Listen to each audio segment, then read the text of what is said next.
BA भाग 2चे विद्यार्थी मित्रांनो,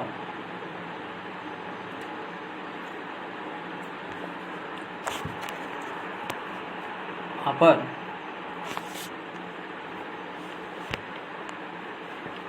राज्यशास्त्र पेपर नंबर 6 आधुनिक भारतीय राजकीय विचार हा पेपर शिकवायला घेतलेला आहे. या पेपरमधील 3 नंबरचा टॉपिक आपण शिकवायला घेतलेला आहे. या टॉपिकचं नाव आहे डॉक्टर बाबासाहेब आंबेडकर. कालच्या पिरियडला आपण डॉक्टर बाबासाहेब आंबेडकर यांचा जीवन परिचय बघितला. 1891 ते 1956 पर्यंत डॉक्टर आंबेडकर यांनी आर्थिक, राजकीय, सामाजिक क्षेत्रात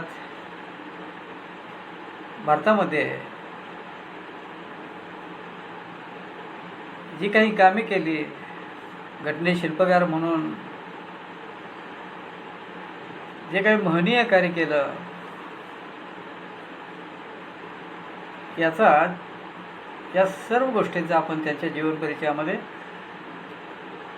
अगदी लहानपणापासून म्हणजे शिक्षणापासून, प्राथमिक शिक्षण, माध्यमिक शिक्षण, महाविद्यालयीन शिक्षण, अमेरिका, इंग्लंड या ठिकाणचं शिक्षण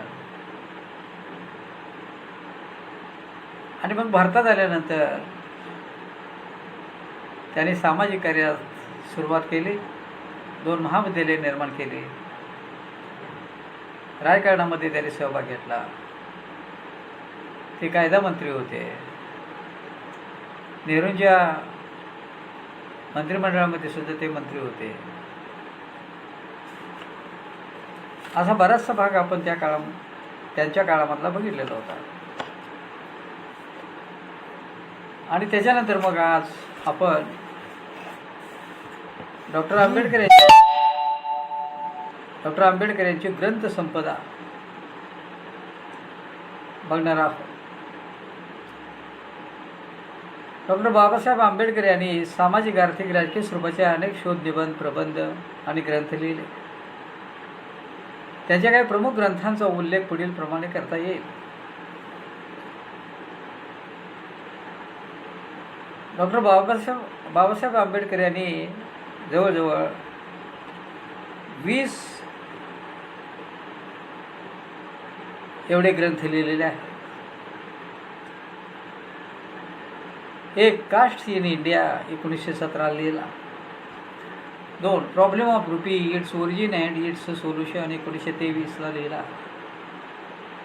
evolution of provincial finance in British India हा ग्रंथ 1923 लिहिलेला.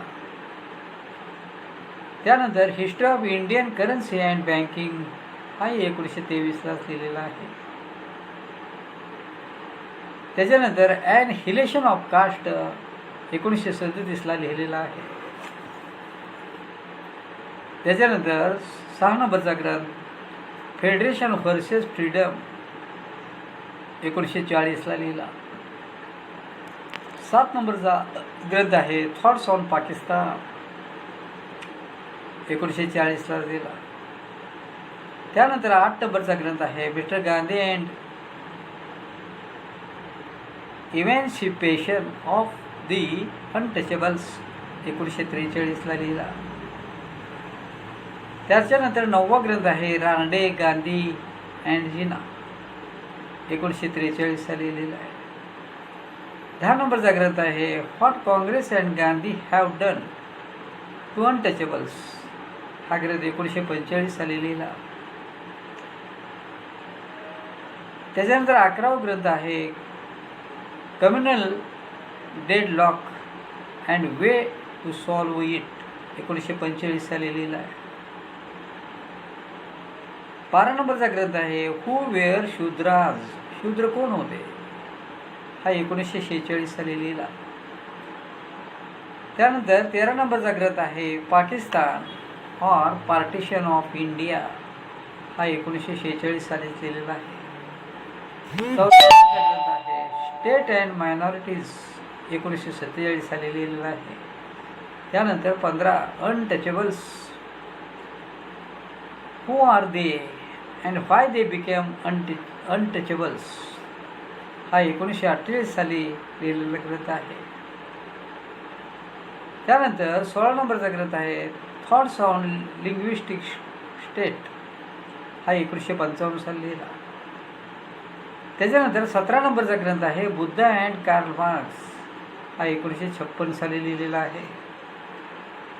18 नंबरचा ग्रंथ आहे दी रिडल्स इन हिंदुइझम 1956 मध्ये हा ग्रंथ लिहिला. बुद्ध अँड हिज धम्मा हा ग्रंथ 1957 साली लिहिला. त्याच्यानंतर शेवटचा 20वा ग्रंथ आहे writings and speeches of doctor Ambedkar volume 1 ते 5 हे डॉक्टर आंबेडकरांची भाषणासंदर्भातले 1 ते 5 असे खंड स्वरूपामध्ये ग्रंथ आहे. याशिवाय त्यांची साऊथ ब्युरो कमिटी समोरील साक्ष 1919, गोलमेज परिषदेत केलेली भाषणे 1930 ते 32 या काळातली, राज्यघटना परिषदेत केलेली भाषणे, त्यांच्या वृत्तपत्रातील प्रकाशित साहित्य याद्वारे त्यांच्या विचारांचे आणि कार्याचे अवलोकन करता येते. डॉक्टर आंबेडकरांनी मूक नायक 1920 ते 23, बहिष्कृत भारत 1927 ते 29, जनता 1929 ते 56 आणि प्रबुद्ध भारत 1956 ही वृत्तपत्रे चालवलेली होती. डॉक्टर बाबासाहेब आंबेडकर यांच्या योगदानाचा जेव्हा आपण साकल्याने विचार करू लागतो तेव्हा त्यांच्या विचारांचे आणि कृतीचे 3 दृष्टिकोन अभ्यासणे अधिक संयुक्तिक ठरते. राजकीय दृष्टिकोन. या दृष्टिकोनामध्ये राज्यसंस्था, सरकार, प्रतिनिधित्व, संसदीय लोकशाही, राज्यघटना, कायद्याची अधिसत्ता, राष्ट्रवाद, राजकीय पक्ष इत्यादी विषयक विचार अभ्यासणे संयुक्तिक ठरते. त्यानंतर आर्थिक दृष्टिकोन. या दृष्टिकोनामध्ये राज्य समाजवाद, आर्थिक परिवर्तन, आर्थिक समता या संबंधीचे विचार अभ्यासणे संयुक्तिक ठरते. आणि त्याच्यानंतर मग सामाजिक दृष्टिकोन. या दृष्टिकोनामध्ये समाज व्यवस्था, धर्म, हिंदू धर्म सुधारणा, समाज परिवर्तन, सामाजिक समता, दलित आंदोलन, अस्पृश्यता निवारण, महाडचा सत्याग्रह, मनुस्मृती दहन, काळाराम मंदिर प्रवेश, बौद्ध धर्माची दीक्षा इत्यादी विषयक विचार समाविष्ट होतात. अशा पद्धतीनं डॉक्टर आंबेडकरांच्या विचारांचं आणि कृतीचं राजकीय, आर्थिक, सामाजिक या दृष्टिकोनातून अभ्यास करणं संयुक्तिक ठरतं किंवा आवश्यक ठरतं. अशा पद्धतीनं साधारणपणे डॉक्टर आंबेडकरांची ग्रंथरचना किंवा ग्रंथसंपदा आणि त्या ग्रंथसंपदेनुसार राजकीय, आर्थिक, सामाजिक दृष्टिकोनातून त्यांच्या साहित्याचा अभ्यास करणं आवश्यक आहे हे या ठिकाणी लक्षात घ्यायचं.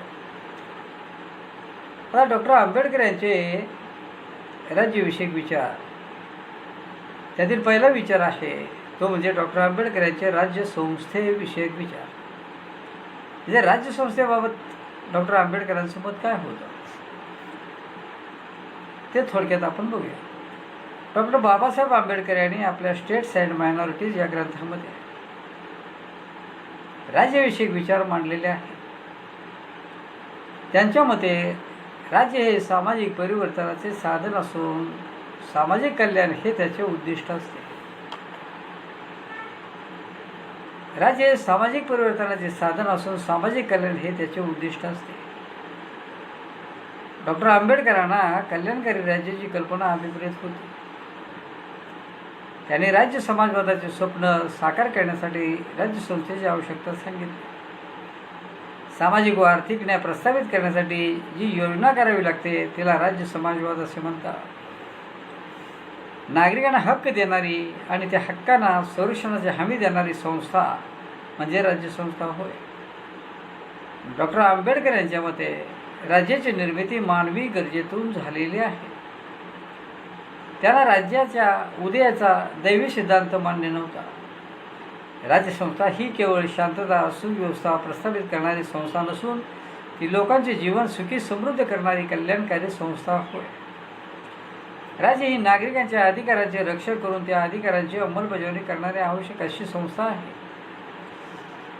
राज्याची कर्तव्ये स्पष्ट करताना डॉक्टर आंबेडकर म्हणतात, आर्थिक आणि सामाजिक समता प्रस्थापित करण्याची महत्त्वाची जबाबदारी राज्याला लोकशाही पद्धतीने पार पाडावी लागते. आर्थिक परिवर्तन घडवून आणल्याशिवाय सामाजिक परिवर्तन घडवून आणता येत नाही. समता प्रस्थापित करण्यासाठी राज्यातील नागरिकांना आर्थिक, राजकीय, सामाजिक, शैक्षणिक अशा सर्व क्षेत्रात स्वातंत्र्यविषयक वातावरण उपलब्ध करून दिले पाहिजे. नागरिकांना आपल्या अधिकारांचा, स्वातंत्र्याचा उपभोग करून घेण्यासाठी राज्याने तशी संधी उपलब्ध करून दिली पाहिजे. अर्थात नागरिकांनी सुद्धा राज्याच्या आज्ञांचे, नियमांचे पालन केले पाहिजे. तसेच अंतर्गत सुरक्षा आणि परकीय आक्रमण यासाठी राज्याने आपले सामर्थ्य वाढवले पाहिजे. राज्याची कर्तव्ये पार पाडित असताना शासनाने अनियंत्रित व हुकुमशाही वृत्तीचे असू नये. वेळप्रसंगी आवश्यकतेनुसार शासनाने नागरिकांच्या अधिकारांवर बंधने लादावीत असे आंबेडकरांचे मत होते. व्यक्ती स्वातंत्र्याचा संकोच करणारी, व्यक्तीचे व्यक्तित्व चिरडणारी राजकीय अधिसत्ता आंबेडकरांना मान्य नव्हती. राज्याची सत्ता आणि व्यक्तीचे अधिकार यात समन्वय साधून अधिकारांचा लाभ समाजातील अधिकाधिक लोकांना मिळाला पाहिजे असे त्यांचे मत होते. अशा पद्धतीनं राज्यसंस्थेबाबत आंबेडकरांचे असे महत्त्वपूर्ण मतं होती. राज्याची निर्मिती मानवी गरजेतून झाली आहे असं ते सांगतात. आणि राज्याची कर्तव्ये स्पष्ट करताना ते म्हणतात की आर्थिक सामाजिक समता प्रस्थापित करण्याची महत्त्वाची जबाबदारी राज्याला लोकशाही पद्धतीने पार पाडावी लागते. आर्थिक परिवर्तन घडवून आणल्याशिवाय सामाजिक परिवर्तन घडवून आणता येत नाही असे त्यांचे मत होते. अशा पद्धतीनं साधारणपणे डॉक्टर आंबेडकरांचे राज्यसंस्थेविषयक विचार होते. आणि त्याच्यापुढे मग त्यांनी शासन संस्थेच्या स्वरूपासंबंधातील विचार सांगितलेले आहेत. डॉक्टर आंबेडकरांचे उच्च शिक्षण बराच काळ पाश्चात्य देशात झाल्यामुळे इंग्लंड, अमेरिका देशातील लोकशाही संस्थांचा आणि तेथील उदारमतवादी विचारसरणीचा त्यांच्यावर विशेष प्रभाव पडलेला दिसतो. त्यांना तेथील राजकीय संस्थांविषयी आपलेपणा वाटत होता. अमेरिकेतील सत्ता विभाजनाच्या तत्त्वाने आंबेडकरांना आकर्षित केले होते. त्यांच्या मते सत्ता विभाजनामुळे शासकीय सत्ता व व्यक्ती स्वातंत्र्य यामध्ये समतोल निर्माण होतो.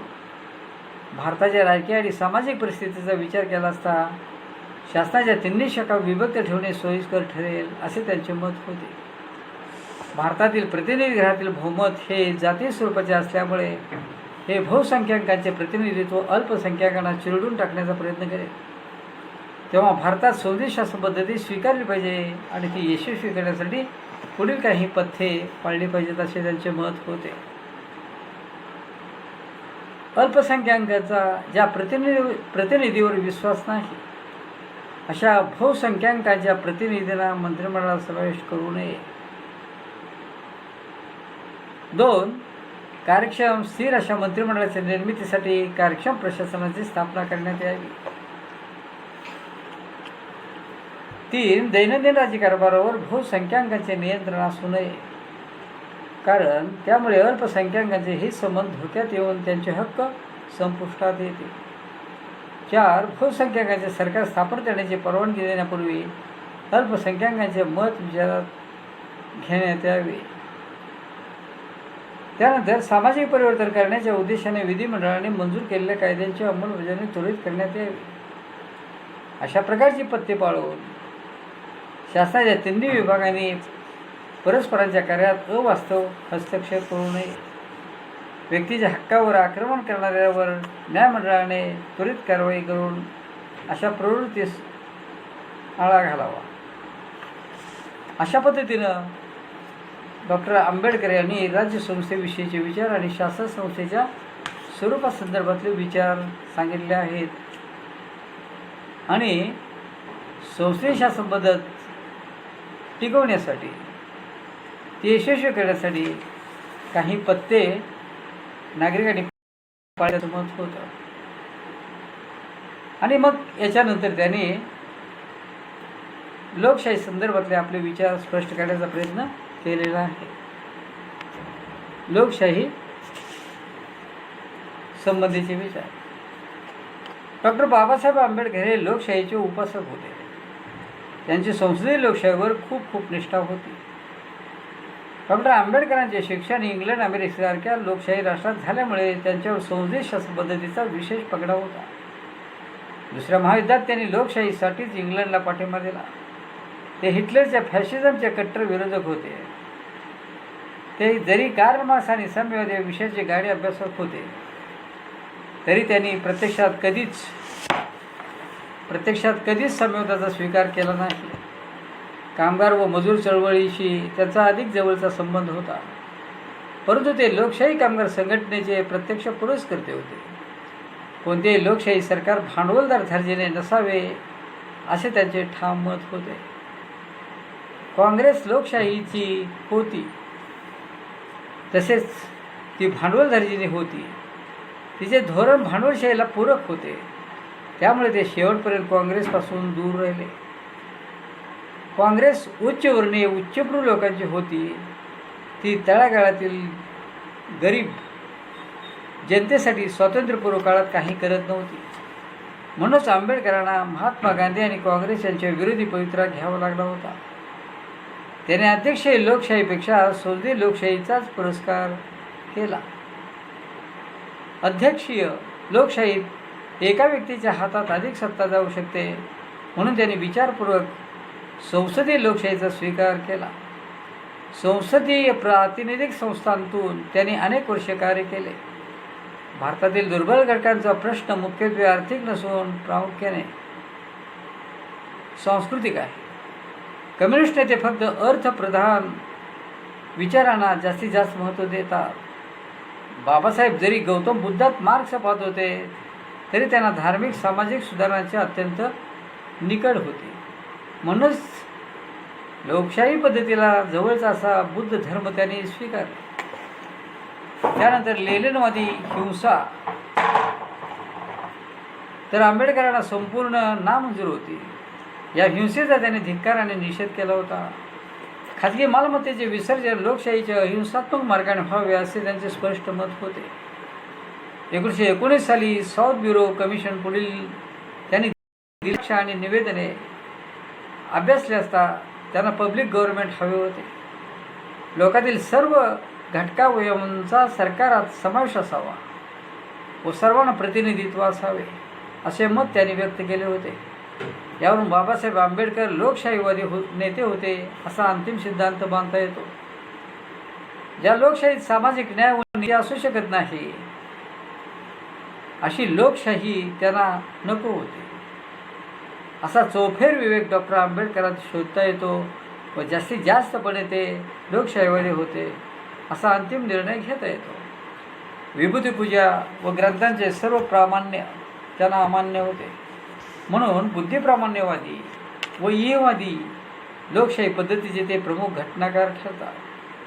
पाश्चात्य शिक्षणातून आणि समाज दर्शनातून प्रशिक्षित आणि प्रबोधित झालेल्या पिढ्यातून गेल्या शतकापासून भारतातील नेत्यांची एक फळीच्या फळी उभी राहिली आणि स्वातंत्र्य व लोकशाही यावर आधारलेला भारतीय समाज उभारण्याचे ध्येय प्रकर्षाने पुढे आले आणि आपल्या देशातील वैशिष्ट्यपूर्ण लोकसंघटनातून व आंदोलनातून हे सार्वजनिक एकवाक्यतेचे ध्येय परिपुष्ट करण्याचे प्रयत्न करणाऱ्यांमध्ये डॉक्टर आंबेडकरांचे स्थान बरेच वरचे आहे.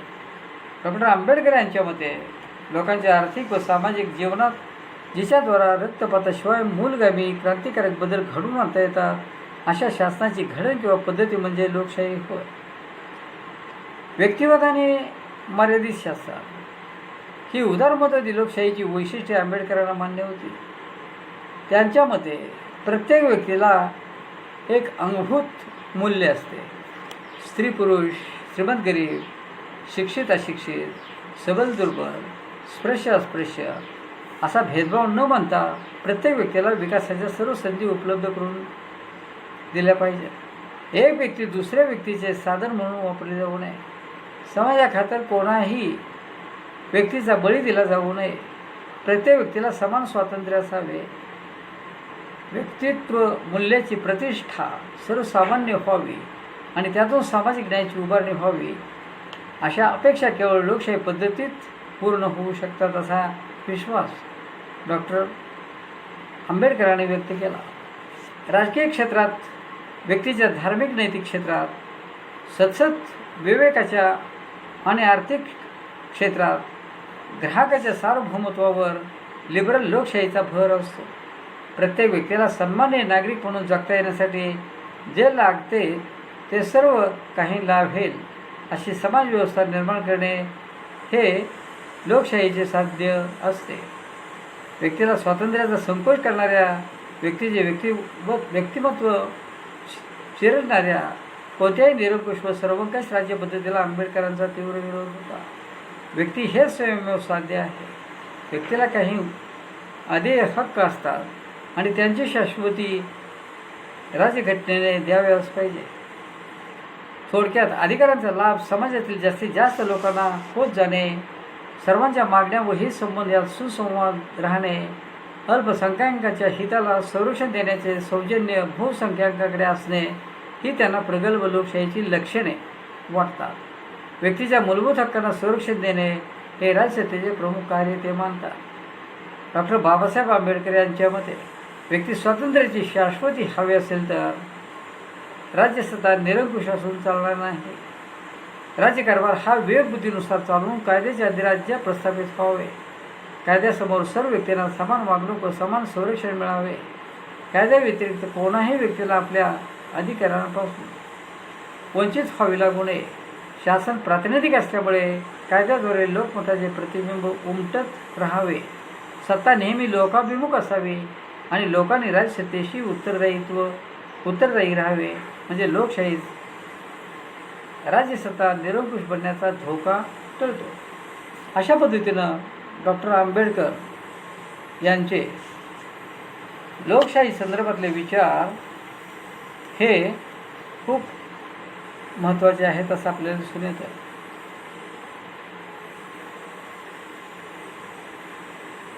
अशा पद्धतीनं आपण